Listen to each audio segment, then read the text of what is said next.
Tudo bem? Você acredita em Deus? Você é ateu? Tem suas dúvidas? A sua existência teria algum significado maior, mais elevado? Ou somos todos frutos de um desordenado caos? Você acredita no que está dentro da sua cabeça? Será que aquilo que você pensa é correto? Você tem certeza disso? O músico Raul Seixas disse numa de suas músicas: minha cabeça só pensa aquilo que ela aprendeu. Por isso mesmo eu não confio nela, eu sou mais eu. Será que a tua cabeça também está te enganando? Será que os céticos são teimosos? Será que os religiosos são inocentes? Vamos pensar juntos sobre essas premissas que levam as pessoas a acreditarem ou não em Deus? Provavelmente você já ouviu falar de dogma religioso. Os dogmas são verdades absolutas e incontestáveis das religiões. Os dogmas religiosos eles são protegidos pelos seus defensores a ponto de ofenderem-se se forem questionados. Mas o que é um dogma? Só encontramos dogma dentro da religião? Os dogmas eles são paradigmas elevados à categoria de uma crença imutável. Já os paradigmas eles são verdades consensualmente aceitas, consolidadas por uma maioria. Exemplos de dogmas religiosos eles são, para os cristãos, por exemplo, a ressurreição de Cristo, a vinda do Messias para os judeus, para os católicos a virgindade de Maria, para os evangélicos a inerrância bíblica, para os espíritas a reencarnação, entre tantos outros. Seria impossível acreditar, por exemplo, que um objeto de mais de 300 toneladas pudesse voar se você estivesse lá no meio do século XVII. Hoje, por exemplo, a gente vê o tempo todo sobrevoando nossas cabeças e ainda a gente chama eles de aviões, né? Esse era um paradigma lá do século XVII, XVIII, século XIX já foi quebrado. Ele é um paradigma que foi quebrado e hoje em dia ele já é substituído por esse atual. A gente vê avião o tempo inteiro e não acha que o mundo vai acabar. Quando o Henry Ford começou a produzir carros em larga escala, os cientistas da época eles discutiam se o corpo humano seria capaz de suportar uma velocidade acima de 60 km por hora. Eles pensavam que nós seríamos desintegrados. Hoje os astronautas viajam a mais de 28 mil km por hora e permanecem inteiros. Por anos se pensou que o Sol era o centro do universo, hoje sabemos que somos a periferia da periferia do universo. Antes disso a Terra era o centro de tudo, antes ela era plana. A gente sabe de tantas coisas que já mudaram, né, nas perspectivas científicas. Tivemos tantas outras verdades absolutas que já foram quebradas. Esses todos são paradigmas, eles são feitos para serem quebrados, diferentemente dos dogmas. Esses não podem, os seus defensores não permitem que sejam quebrados. Eles são protegidos até a morte, independente da fragilidade dos seus pressupostos. De certa forma, culturalmente, os religiosos eles são condicionados a aceitar os dogmas. Mas a ciência não. Pelo que somos conduzidos a acreditar, a ciência não tem dogma. Como algo relativamente arcaico pode florescer entre os revolucionários cientistas? Pois é. A ciência tem dogma sim. E essa afirmação inicial não é minha. A função do dogma na investigação científica, o Thomas Kuhn, físico, filósofo e profundo conhecedor do processo histórico que leva ao desenvolvimento científico, ele afirmou que a ciência ela é bipolar. Ora a ciência é dogmática, ora ela é revolucionária. Mas como assim? Então, se a crítica que os materialistas céticos fazem a respeito dos religiosos é justamente a existência de dogmas, por sua vez, os cientistas então deveriam estar isentos deles. Mas infelizmente não é bem verdade. Segundo Kuhn, a formação do pensamento científico ele se dá através de etapas. Inicialmente há um período pré-paradigmático em que, em determinado campo de investigação, os cientistas identificam quais crenças, regras, compromissos e valores se relacionam com a pesquisa. E mediante a confrontação desses argumentos e as disputas de convencimentos entre os cientistas, se destacam alguns debatedores até que, convencendo a maioria dos outros, eles definem um pensamento hegemônico, um paradigma.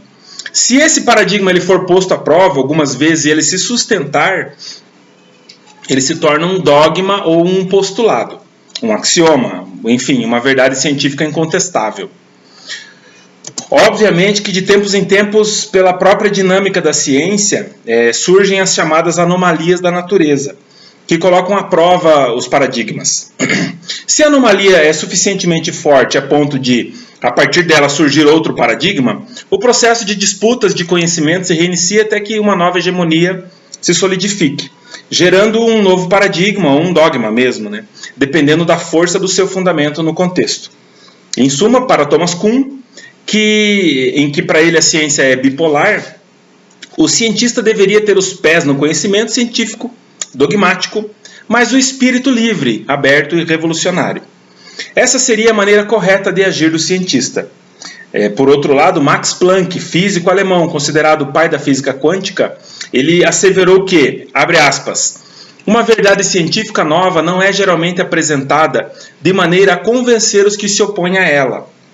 Simplesmente, pouco a pouco, eles morrem, e a nova geração que se forma familiariza-se com a verdade desde o princípio. Isso é grave e demonstra que a teimosia e o apego aos dogmas é muito mais forte do que a ciência deveria admitir. Os paradigmas não são essencialmente ruins, na verdade são muito importantes, afinal é a partir deles que se fundamenta todo o pensamento. São apoios dialéticos que sustentam um sistema de crenças científicas ou religiosas. O problema ocorre quando tudo indica que um dogma não reflete mais a realidade, né? Aí que pega.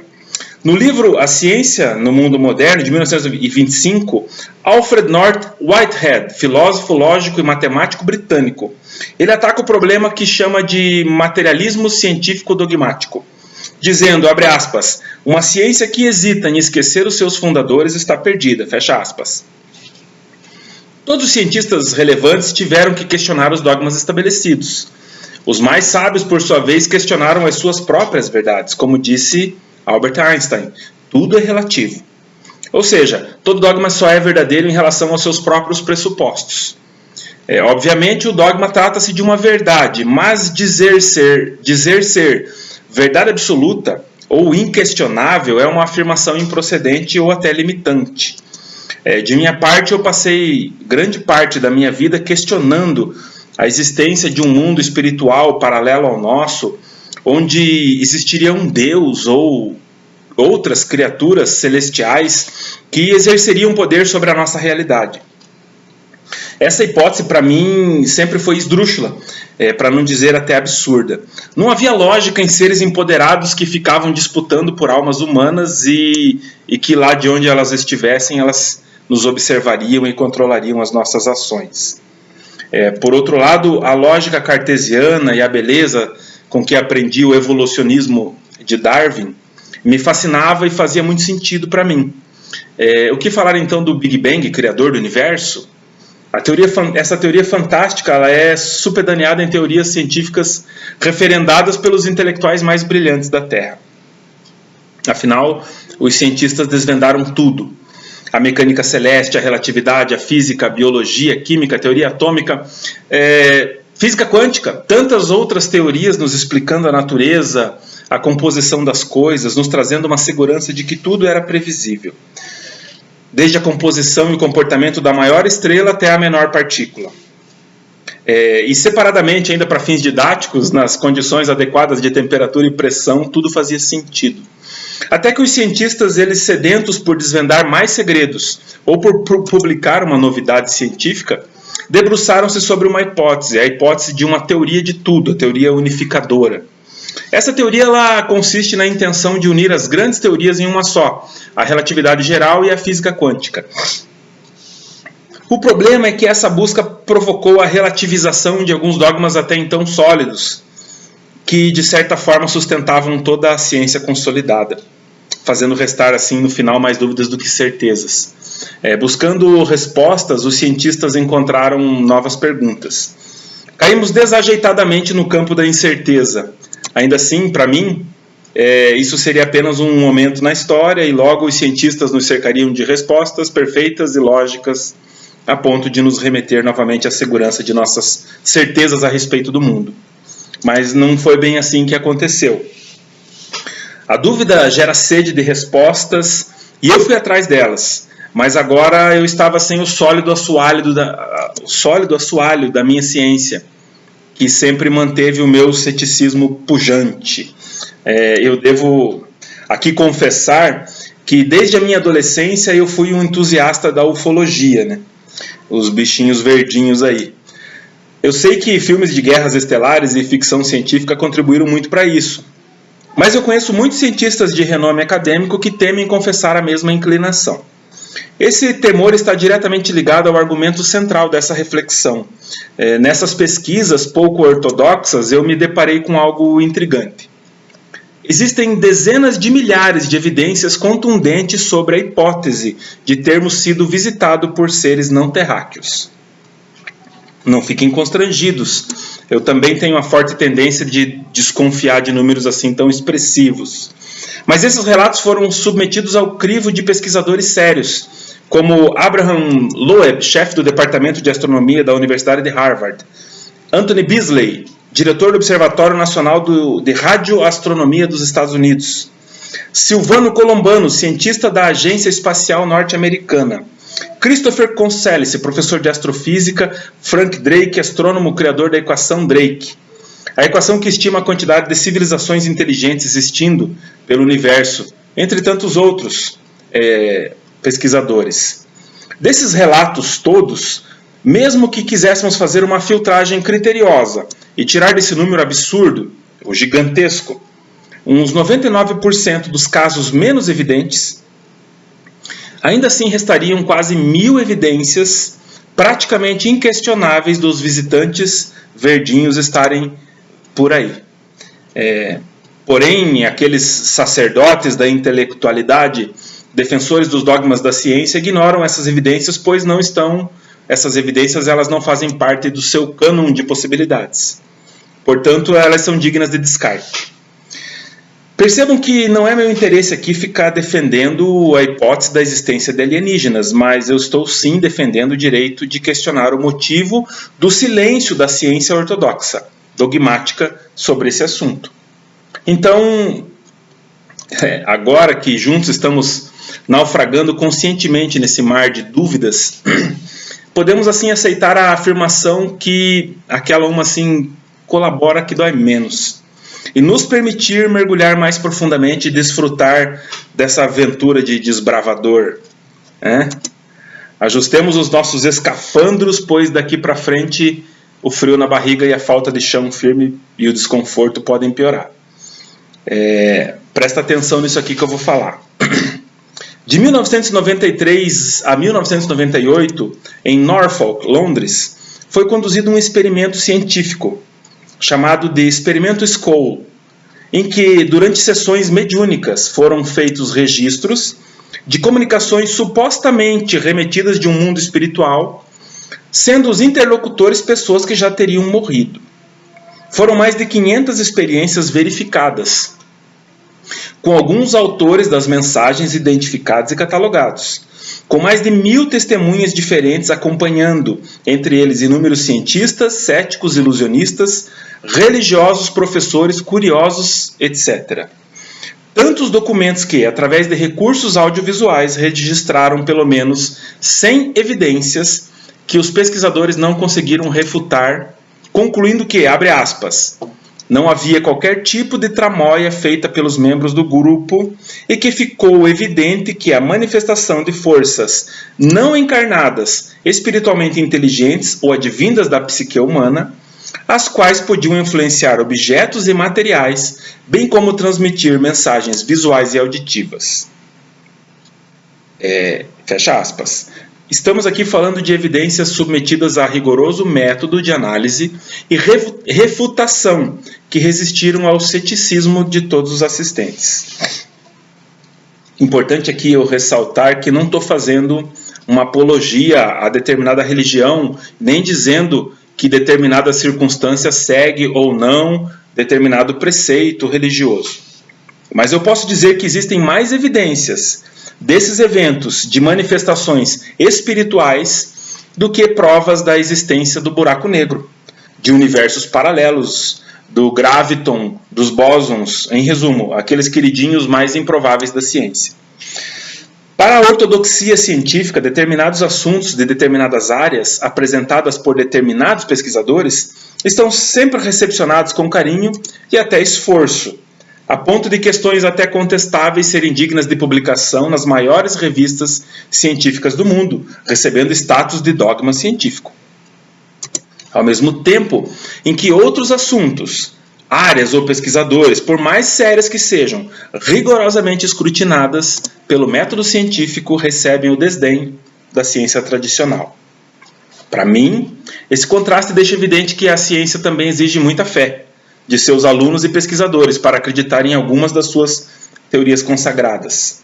Só que esse processo de confiar no dogma científico, por sua vez, ele é comumente aceito pela dogmática comunidade científica.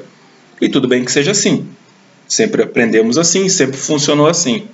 Veja que eu estou destacando aqui intencionalmente o fato de que os mesmos argumentos usados para desacreditar os dogmas religiosos servem também para desacreditar os dogmas científicos. Então, não tem como não concluir, portanto, que a certeza absoluta sobre alguma coisa, qualquer ela que seja, resta apenas aos insensatos, sendo eles cientistas ou religiosos. Cada um deles tem cega fé em seus próprios dogmas. Essas reflexões elas só podem me conduzir a observar que o problema é, de fato, a defesa cega aos dogmas e o desrespeito às novas ideias. E aqui eu faço questão de questionar dogmas científicos e religiosos também. Lembrem-se que questioná-los não significa que eles estejam errados. Significa apenas que os novos argumentos podem reforçá-los ou atualizá-los, além de substituí-los. Tudo depende da força da verdade relativa que os contém. Eu preciso considerar agora, principalmente aos mais resistentes em acreditar em aceitar mudanças, e eu me incluo profundamente nesse time, que esses dogmas eles foram observados e formulados por pessoas. Por mais óbvio que possa parecer, mesmo os postulados e axiomas mais fundamentais foram registrados e catalogados por pessoas. Mesmo os dogmas religiosos, eles foram pessoas que fizeram o registro do seu entendimento do fenômeno. Presenciaram o fenômeno e fizeram o seu entendimento, registraram. Por mais fantástico que esse fenômeno tenha sido, e que a possibilidade de reajuste do entendimento acerca desse registro não vai assim necessariamente diminuir a grandiosidade ou a espiritualidade do fenômeno registrado, esse registro foi feito por pessoas. Se isso servir a você de consolo sob a perspectiva religiosa, Deus está no controle de tudo e até mesmo esses reajustes podem estar acontecendo por vontade dele. Com isso eu introduzo aqui a hipótese Deus em todas as equações. Como definição, Deus seria o criador de todas as coisas. Tempo, espaço, matéria, vida, pensamentos, energias, tudo. Em suma, Deus é a inteligência suprema e a causa originária de todas as coisas. Até porque a mera consideração de sua existência pressuporia que ele seria a tese de todas as teses e a verdadeira unificação de todas as teorias ou dogmas, tanto científicos como espirituais. Chegamos até aqui para a gente trazer, na condução desses argumentos, um nexo de plausibilidade e nos permitir navegar por territórios não visitados, pelo menos não por essa perspectiva. A minha experiência científica, estudante, ela me levou a entender o funcionamento geral das coisas, desde as microscópicas até as macroscópicas. A partir da minha negação a Deus, eu fui levado a questioná-lo e a buscar a prova da sua inexistência. Claro que nessa demanda eu naufraguei terrivelmente, pois a própria ciência não dá conta de fazer isso, Um exemplo que me impede de negá-lo é a precisão dos valores das forças físicas. Se a gravidade tivesse uma intensidade um pouco maior, fosse mais forte, o universo não teria se expandido e logo entraria em colapso. Não haveria tempo para formar as estrelas, os planetas e até a vida, como ocorre aqui na Terra. Por outro lado, se a força da gravidade fosse mais fraquinha, as galáxias, estrelas e planetas também não se formariam e o universo seria uma nuvem de poeira cósmica escura e com certeza sem vida. Dessa forma, tivemos uma sorte incrível de que a partir do início de tudo a gravidade tem essa grandeza numérica tão precisa. Outro fenômeno que a ciência não consegue explicar ou não dessa perspectiva é como a segunda lei da termodinâmica, a entropia, que é absoluta no universo, é vergonhosamente desprezada pela vida. A vida simplesmente desconsidera suas regras. A entropia é uma grandeza termodinâmica que mede o grau de liberdade molecular de um sistema e ela está associada ao seu número de configurações, ou microestados. Ou seja, de quantas maneiras as partículas, os átomos, os íons ou as moléculas podem se distribuir em níveis energéticos quantizados. A entropia também é associada à aleatoriedade, dispersão de matéria e energia, assim como é a desordem de um sistema termodinâmico. Em linhas gerais, a entropia aumenta quando a desordem do sistema aumenta, sempre com perda térmica. Podemos dizer que todo o sistema tende à desordem total e ao frio absoluto. O universo inteiro tende à desordem total e ao frio absoluto. Somente sistemas vivos desobedecem essa lei da física universal. De repente, assim, possuído pela vida, um montinho de moléculas se organiza e se alimenta, formando um corpo de células que se reproduzem e se especializam em torno de sistemas mais complexos, pluricelulares, que sustentam a sua própria existência. Basta a vida deixar de habitar esse determinado corpo que em pouco tempo você já vai perceber o resultado da ação da entropia no cadáver. Você pode até pedir para um cientista lhe explicar como que isso acontece e ele vai descrever todas as relações do sistema, mas ele não vai lhe dizer como que a célula sabe o que ela tem que fazer no momento certo. Ele lhe dirá sobre o código genético, sobre células produzindo proteínas, mas ele não saberá lhe dizer o porquê o comportamento de uma célula é assim. Ele pode lhe dizer que o objetivo é perpetuar a espécie, mas não vai saber explicar como que algumas células se suicidam para que o sistema continue servindo à vida que lhe habita. Então, assim, o que anima esses átomos? Que ligações magnéticas ou atômicas orquestram essas interações? A existência de intenção em todas as etapas do desenvolvimento de um corpo vivo é evidente. E a ciência é eficiente em descrever todas essas etapas, mas ela é incapaz de replicá-las, pois a ciência mesmo não sabe como que acontece de fato. Quando eu fui me deparando com todas essas dúvidas ou desconsiderações dos cientistas, eu me dei conta de que, de fato, pelo menos os melhores, os cientistas estão mergulhados em incertezas, pelo menos os que são melhores, né? Alguns ainda morrem abraçados à certeza, mas os melhores ainda estão mergulhados em incertezas. Não saber algo não é necessariamente ruim. Na verdade, a ignorância é uma regra geral. Todo mundo é ignorante em alguma coisa. O cientista que não sabe deve se dedicar em procurar saber, se ele quiser uma resposta. Mas eu confesso que não acho muito honesto quando refutam os religiosos somente pelo fato de serem religiosos e por isso acreditarem em antinomias científicas como a ressurreição de Cristo, por exemplo. Da mesma forma, agora eu também me sinto obrigado a puxar a orelha dos religiosos. Quando a ciência avança a ponto de colapsar inequivocamente um dogma religioso, é necessário que o religioso tenha a capacidade de refletir sobre o dogma, a fim de reconhecer que, se Deus existe, já deve saber dessa novidade científica muito antes do cientista descobrir, sendo que ele a teria criado, mesmo que ela não esteja expressa num livro sagrado. Agora o grande dilema: se as verdades não são absolutas, e se as forças físicas têm a exata grandeza que deveriam ter, se a vida é uma indefinição científica, se cada vez mais os neurologistas dizem que a consciência precisa do cérebro para se manifestar, mas não está inserida nele, por que negar até a morte a existência de uma intenção na criação? Formatada lá em meados de 1984 por Charles Thaxton, a teoria do design inteligente tem as suas bases mais antigas. Os seus fundamentos estão representados desde Platão e Aristóteles. Essa teoria do design inteligente, ela assevera que determinadas características do universo e dos seres vivos são melhor explicadas por uma causa inteligente. A série Fibonacci, do matemático Leonardo Fibonacci, em 1202, e a proporção áurea presentes em toda a natureza, elas dão pistas a esse respeito. Toda a natureza tem essa matemática dentro dela.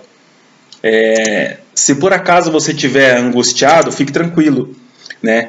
Porque é natural se sentir angustiado, no mínimo incomodado, pois o sentimento digno de gerar uma transformação é algo parecido com isso. Uma incomodação que te arranca da zona de conforto e te leva a questionar qualquer coisa.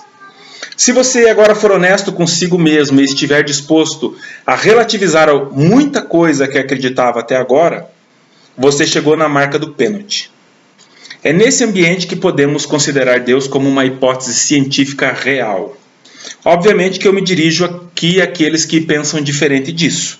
Mas mesmo aos crentes em Deus, a proposta aqui é avaliar cientificamente isso. O maior problema da hipótese Deus é que Deus não pode ser estudado. Não pode porque, pela própria definição de Deus, ele é maior do que quem o estuda. Acho que aqui, nesse ponto, que os cientistas eles vão desistindo, né? Não dá para medir a energia de Deus, né? O tamanho de Deus. Nesse momento eu me recordo daquela anedota do peixinho que pergunta para o seu amigo, lá nas profundezas do oceano: "Ei, você acredita na existência da água?" E o coleguinha responde: "Isso é lenda, eu nunca vi, não sei como é e nunca toquei, eu fui tocado por ela." Isso é conversa fiada. O que estudamos sobre Deus é a perspectiva humana de Deus. Os registros dos povos, suas experiências e feitos, assim como as análises e conclusões dos teólogos. Eu sei que isso é muito pouco face à grandiosidade do objeto estudado, mas reflitamos: se ele for real, não seria razoável buscar conhecê-lo? Não seria aceitável considerar que ele é de extrema importância, se não for a coisa, a pessoa, o ser mais importante de todas? E se for investir algum tempo em conhecê-lo, não seria razoável ou indispensável? Se ele está lá, com tanto poder e ainda não nos destruiu, diante de todas as besteiras que fizemos e ainda fazemos com o restante da criação, não seria aceitável considerar que a nossa existência tem algum valor para ele? Você já pensou na hipótese da imagem e semelhança, no amor divino, na evolução, santificação, ascensão? Eu não sei as respostas dessas perguntas todas. Sequer acredito que alguém possa me provar algo a respeito delas, independente de qualquer resposta. Eu só posso dizer que me sinto confortável como nunca antes, em duvidar ao mesmo tempo em que passei a confiar nesse Deus, Pai, Filho e Espírito, que tem muito mais coisas para oferecer que toda a ciência de todos os povos, de todos os planetas. Dessa forma, com a lógica mais maluca da minha vida, é que eu passei a buscá-lo. Mas isso não foi o pior que poderia acontecer para um ex-cético. Óbvio que não. O pior, ou devo dizer o melhor, é que eu passei a percebê-lo.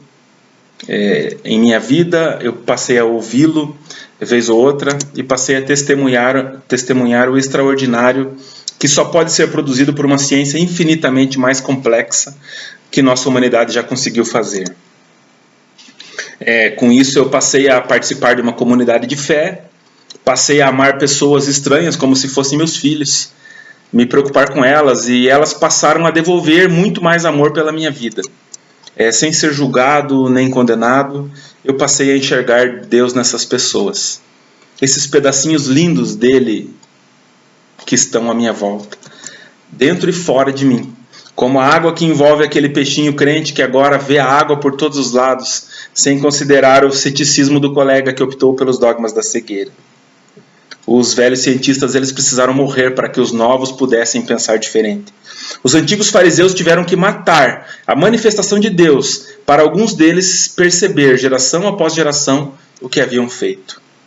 O cético materialista está encurralado pela realidade indigesta que escancara o fato de que o maior cientista de todos não sabe sequer criar um único vírus a partir de um monte de areia.